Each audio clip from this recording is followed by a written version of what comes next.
जो हम लोग चैप्टर नंबर 6 में जो हम लोग पढ़ रहे थे द्वितीय क्षेत्र, कौन सा द्वितीय क्षेत्र, उसको क्या बोलते हैं हम? औद्योगिक क्षेत्र भी बोला जाता है। क्या बोला जाता है? औद्योगिक क्षेत्र या विनिर्माण क्षेत्र।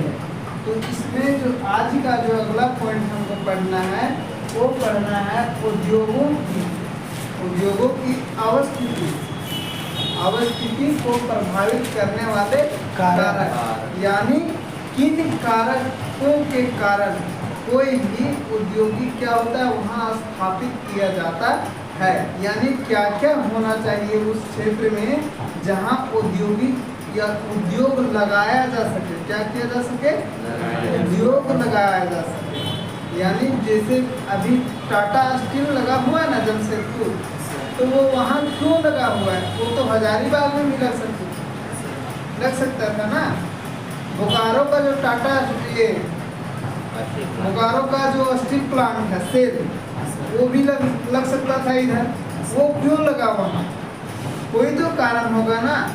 तो वही कारण को आज हम लोग यहाँ डिस्कस करने जा रहे हैं इस क्लास में। तो देखिए, पहला कारण है कच्चे माल की उपलब्धता, यानी रॉ मटेरियल। जो किसी भी उद्योग में कच्चा माल चाहिए, रॉ मटेरियल चाहिए, वो अगर उसके नज़दीकी क्षेत्र में मिलता, कहाँ? जहाँ उद्योग लगा रहे हैं उसके नज़दीकी क्षेत्र में, उसके आसपास में। जैसे ये जो आपका टाटा स्टील लगा हुआ है, टाटा स्टील के कहाँ लगा हुआ है? जमशेदपुर में। उसके पहले पूर्व साइड में क्या है? पश्चिम साइड में क्या है? पश्चिम सिंहभूम, वहाँ लौह अयस्क का भंडार है।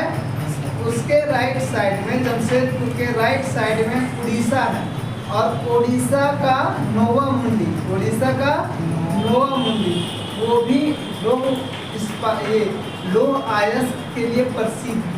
तो यानी उसके आसपास में क्या है? लोहे की खान, यानी लौह अयस्क की उपलब्धता है। इसी के कारण वहाँ क्या क्या किया गया? स्टील प्लांट लगाया गया। तो ठीक अदर उद्योग के लिए भी, जैसे चीनी मिल का उद्योग, हजारीबाग में कहीं चीनी मिल का उद्योग है? नहीं है। महाराष्ट्र में है और उत्तर प्रदेश में है ना। तो वहाँ क्यों है? क्योंकि वहाँ गन्ने की खेती होती है, और गन्ने की खेती होती है तो आसपास में ज़्यादा दूरी ना हो, इसीलिए क्या करता है उसके आसपास में चीनी उद्योग लगा हुआ है। तो सबसे पहला फैक्टर क्या है? कच्चे माल की उपलब्धता, यानी जितना नज़दीक में उसका कच्चा माल होगा वहीं लोग उद्योग स्थापित करने के लिए सोचेंगे। तो ये पहला फैक्टर हुआ। दूसरा फैक्टर क्या है? अनुकूल जलवायु, यानी कोई ऐसा उद्योग होता है जो किसी खास जलवायु के लिए वहाँ काम करता है, खास जलवायु में उसके लिए बेहतर होता है। जैसे जो कपड़ा या जिसको बोलते हैं सूती वस्त्र उद्योग हो गया, ठीक, यानी वस्त्र उद्योग, उसके लिए एक अनुकूल जलवायु चाहिए। इसलिए कोयम्बटूर जानते हो, दक्षिण भारत में क्या है? कोयम्बटूर, और वहाँ कपड़े के लिए फेमस है। कोयम्बटूर किस लिए? कपड़े के लिए फेमस है। तो वहाँ फेमस है, वहाँ उद्योग क्यों लगाया जाता है? क्योंकि वहाँ जो उस सीजन में, उस एरिया में जो सूत की कटाई होता है ना, वो करने में आसान होता है। इस कारण से वैसे उद्योग वहाँ लगाए गए। तीसरा क्या है? शक्ति का साधन यानी पावर, बिजली, जो किसी भी फैक्ट्री को, किसी भी उद्योग को रन करने में मदद करता है। किसी भी फैक्ट्री को रन करने में क्या करता है? वो मदद करता है। वो क्या होगा? पावर, यानी बिजली। तो बिजली उद्योग, जहाँ बिजली उसको मिलेगा, बिजली का सप्लाई जिससे मिलेगा, वहाँ उद्योग क्या होगा? जल्दी स्थापित किया जाएगा। जैसे लोग उद्योग में कोयला का आवश्यकता होता है ना, तो इसी कारण वो कोयला वाले क्षेत्र को भी ढूंढता है, ताकि उसको क्या मिल सके? आराम से पावर मिल सके।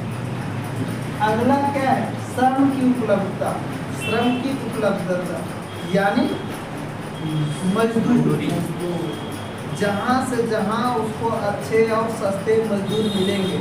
अगर मान के चलिए ऐसा उद्योग है जहाँ मजदूरों की आवश्यकता ज़्यादा है, मजदूरों की आवश्यकता ज़्यादा है, अगर वहाँ कोई फैक्ट्री खोलेगा, अगर उस फैक्ट्री को खोलेगा तो किस एरिया में खोलेगा, जहाँ उसको मजदूर अधिक से अधिक और सस्ते दाम पर क्या हो जाए, मिल जाए, सस्ते दामों में क्या हो जाए, मिल जाए, वहाँ क्या करेगा, उद्योग स्थापित करेगा। तो चौथा फैक्टर क्या हो गया, श्रम की उपलब्धता, यानी कि उद्योगों की स्थिति को प्रभावित करने वाले कारक में जो श्रम की उपलब्धता है वो भी महत्वपूर्ण भूमिका निभाता है। अगला पॉइंट क्या है, पूंजी। पूंजी क्या है, पूंजी, पूंजी यानी जो मशीन वगैरह हो गया, पैसा वगैरह हो गया, जो कच्चा माल खरीदने के लिए इन सभी की आवश्यकता होती है ना, मशीन लाने की आवश्यकता होती है, कच्चा माल लाएंगे उसके लिए पैसा, मजदूर जो एम्प्लॉय रखेंगे उसके लिए पैसा। तो यहाँ जहाँ पूंजी की उपलब्धता आसानी से हो जाती है, क्या हो जाएगा, आसानी से। और मान के चलिए कि कोई ऐसा उद्योग है जो क्या है, मशीन बेसिस पर है, ना उसमें कच्चा माल का ज़्यादा लफड़ा लेना है, ना ही उसमें श्रम का लफड़ा लेना है ज़्यादा, उसमें क्या चाहिए, पूंजी चाहिए। यानी कोई सर्विस सेक्टर का हो गया, कोई सर्विस सेक्टर का उद्योग हो गया, उसमें क्या चाहिए, इससे ज़्यादा पूंजी, ज़्यादा से ज़्यादा पूंजी चाहिए। तो उसको मार्केट में जिस जगह पे पूंजी की उपलब्धता क्या होगा, आसानी से उपलब्ध हो जाएगा, वह क्या करेगा, उसी क्षेत्र में उस उद्योग को स्थापित करेगा कि नहीं करेगा, करेगा ना। तो पूंजी की उपलब्धता भी क्या करता है, उद्योगों की स्थिति को प्रभावित करता है। और लास्ट में जल की उपलब्धता, क्या है, जल की उपलब्धता। कोई भी उद्योग है उसको जल की आवश्यकता होती है, कोई चाहे वो कोयला उद्योग हो, चाहे वो तांबा उद्योग हो, चाहे एल्यूमिनियम उद्योग हो, चाहे कपड़ा उद्योग हो, सबके लिए क्या है, जल की उपलब्धता है। जैसे हम टाटा की बात करें तो टाटा कंपनी को जो जल का उपलब्धता मिलता है वो कहाँ से मिलता है, चांडील डैम का नाम सुने, जमशेदपुर, वहीं से उसको जल की उपलब्धता प्राप्त होता है। तो ये सभी कौन कौन, कच्चे माल की उपलब्धता, यानी कच्चा माल जिसके नज़दीक में होगा, उद्योगों का जहाँ हमको एस्टेब्लिश करना है, कच्चा माल क्या देखता है कि मेरे आसपास में जिस उद्योग को हम स्थापित करने जा रहे हैं उसके आसपास में उस उद्योग का कच्चा माल मिल रहा है या नहीं मिल रहा है। अगर कच्चा माल नहीं मिलेगा तो वहाँ उद्योग स्थापित करने से कोई फायदा है नहीं है। फिर उसी प्रकार अनुकूल जलवायु, जिसके लिए अगर कोई वैसा उद्योग है जिसके लिए जलवायु जैसा है वैसा उसको चाहिए, तो अगर नहीं मिलेगा वैसा जलवायु तो हम वहाँ एस्टेब्लिश करेंगे नहीं करेंगे। तीसरा शक्ति यानी बिजली, पावर, उद्योग को चलाने वाला शक्ति या पावर, अगर वो नहीं मिलता है तो उद्योग वहाँ स्थापित नहीं होगा। चौथा श्रम की उपलब्धता, यानी मजदूरी काम करने वाले जहाँ पे सस्ते और कुशल श्रमिक मिलेंगे वहाँ उद्योगों को क्या किया जाएगा, स्थापित किया जाएगा। और अगला पांचवा क्या है, पूंजी। तो पूंजी क्या होता है कि जिस मार्केट में जहाँ पूंजी की उपलब्धता अधिक होती है उस क्षेत्र में भी उद्योगों को क्या किया जा सकता है, स्थापित किया जा सकता है। ये पांचवा फैक्टर हो गया। और छठा बोले